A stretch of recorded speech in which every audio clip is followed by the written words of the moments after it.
കഥയും കവിതയുമെല്ലാം കുട്ടികളോട് പറഞ്ഞു കൊടുക്കണം, ചൊല്ലിക്കൊടുക്കണം. അവരത് കേട്ട് വളരട്ടെ. പണ്ട് കാളിദാസ മഹാകവി അദ്ദേഹത്തിൻ്റെ ആ രാജസദസ്സിൽ രാജാവ് പറഞ്ഞു, ഒരു കവിതയുടെ അവസാന വരി ഇതാണ്, കചടതപ, അതിൻ്റെ ആദ്യ ഭാഗം പൂരിപ്പിച്ചുകൊണ്ട് വരാൻ പറഞ്ഞു. പലർക്കും അത് ചെയ്യാൻ പറ്റിയില്ല. കാളിദാസ മഹാകവിക്കും അത് ചെയ്യാൻ പറ്റിയില്ല.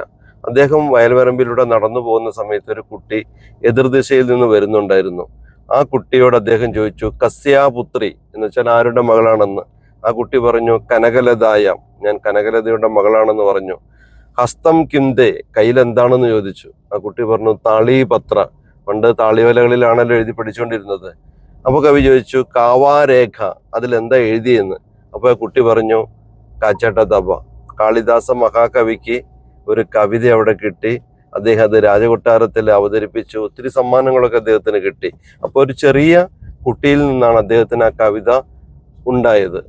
അതുപോലെ എല്ലാത്തിനെയും ബഹുമാനിക്കുക, ചെറുതെന്നോ വലുതെന്നോ ഓർത്ത് മാറ്റിവെക്കരുത്. അപ്പോൾ കസ്യാപുത്രി, കനകലതായ, ഹസ്തം കിന്ദേ, താളീപത്ര, കാവാരേഖ, കചടതപ. ഇതെനിക്ക് പറഞ്ഞു തന്ന എൻ്റെ ഗുരുനാഥൻ എന്ന് ജീവിച്ചിരിപ്പില്ല അനിൽ സാറിനെ മനസ്സാ ധ്യാനിച്ചുകൊണ്ട്